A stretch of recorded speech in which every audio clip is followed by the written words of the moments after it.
JEE Mains 23 January 2026 evening shift question. The area of region enclosed between circles x square plus y square equal to 4 and x square plus y minus 2 square equal to 4 is. ये basically area under the curve का question है, but इसको हम without integration बहुत easily solve कर सकते हैं. देखिए हमारे पास यहां पर जो फर्स्ट सर्कल है X square plus Y square equal to 4 and second circle है X square Y minus 2 square equal to 4. जो हमारे पास फर्स्ट सर्कल है उसका सेंटर है 0,0 एंड रेडियस 2, और जो हमारे पास सेकंड सर्कल है उसका सेंटर 0,2 एंड रेडियस 2. चलो इसका पहले हम ग्राफ बना के देखते हैं. सबसे पहला काम देखिए, हमारे पास दो सर्कल्स हैं ये. तो पहले सर्कल का रेडियस हमारे पास 2 है और सेंटर ओरिजिन पे. तो ये फर्स्ट सर्कल हमारे पास बन गया जिसका सेंटर ओरिजिन पे है, और सेकंड सर्कल का सेंटर 0,2 है और रेडियस 2. तो सेकंड सर्कल कुछ ऐसे बना.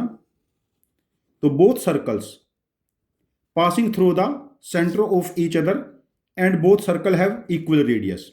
क्लास 10 का एरिया रिलेटेड टू सर्कल का बहुत ही बेसिक कॉन्सेप्ट है ये. To circles of equal radii passing through centres of each other. To circles of equal radii passing through the centres of each other. देखिए ये फर्स्ट सर्कल है हमारे पास, radius 2 है इसका, और ये सेकंड सर्कल है, इसका रेडियस भी 2 है, और दोनों एक दूसरे के सेंटर ऊपर लाई करते हैं. तो ये डिस्टेंस हमारे पास 2 है. ये डिस्टेंस भी हमारे पास 2 हो जाएगी, ये भी 2 हो जाएगी, ये भी 2 हो जाएगी, और ये भी 2 हो जाएगी, बिकॉज ये सेंटर से सर्कमफ्रेंस तक की डिस्टेंस सारी रेडियस है. तो हमें यहाँ पर दो इक्विलेटरल ट्रायंगल मिलेंगे, 2 इक्विलेटरल ट्रायंगल. अब ये एंगल 120 डिग्री है. यदि मैं ऑब्जर्व करता हूं, जो मैं red shaded sector of the circle देख रहा हूं, तो इसका जो सेंट्रल एंगल बनेगा 120 डिग्री बना. तो इस पोर्शन का जो मेरे पास एरिया बनेगा, ये एरिया बना हमारे पास 120/360 into pi into radius. Radius 2 है, 2 का स्क्वायर 4, और ऐसे मेरे पास दो सेक्टर्स हो जाएंगे. दो सेक्टर कैसे हुए, यहां देखो, जिसको मैं ग्रीन शेडेड कर रहा हूं अभी, एसी रे पे फोकस कीजिए, ये देखिए यहां पर. तो ये एंगल 120 डिग्री है अगेन. तो दो सेक्टर्स हो गए. यहां पर इंटरेस्टिंग फैक्ट क्या है कि जो ट्रायंगल्स है, दो इक्विलेटरल ट्रायंगल, इनका एरिया 2 बार काउंट हो गया, एक बार रेड शेडेड में और एक बार ग्रीन शेडेड में. तो एक बार हम लोग दोनों इक्विलेटरल ट्रायंगल का एरिया, साइड लेंथ 2 है ना, √3/4 साइड स्क्वायर, सब्ट्रैक्ट कर देते हैं. दो ट्रायंगल का एरिया सब्ट्रैक्ट कर दिया हम लोगों ने. अब देखिए दिस वैल्यू इज 1/3. तो हमारे पास कितना बना ये 8π/3 माइनस 2√3. 8π/3 माइनस 2√3.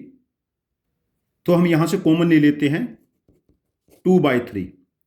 यदि 2/3 कॉमन लेंगे तो देखो 2/3 यहां से कॉमन आएगा, यहां से कॉमन आएगा. तो पहले बना 4π माइनस 3√3. तो रिक्वायर्ड एरिया बना 2/3 4π माइनस 3√3. रिक्वायर्ड एरिया बना 2/3 4π माइनस 3√3. तो इस क्वेश्चन का आंसर मार्क करेंगे, answer option 4, that is 2/3 4π minus 3√3. यहां पर हमें इंटीग्रेशन की नीड नहीं है. यहां पर बेसिकली ऑब्जर्व करना है कि to circles of equal radii passing through the centres of each other. ये बहुत आसान क्वेश्चन है. क्लास 10th में इस टाइप के केसेस होते हैं. इस क्वेश्चन को मैं इजी रेट करूंगा. ये क्वेश्चन इजी है.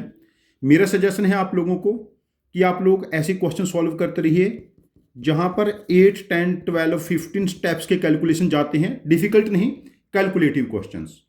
उन ऐसे क्वेश्चन करने से आपका कैलकुलेशन टेम्परामेंट बन जाएगा, और जो आपको मेंस में, एडवांस्ड में स्कोर करने में हेल्प करेगा. Thank you very much for joining with us. Happy learning with us.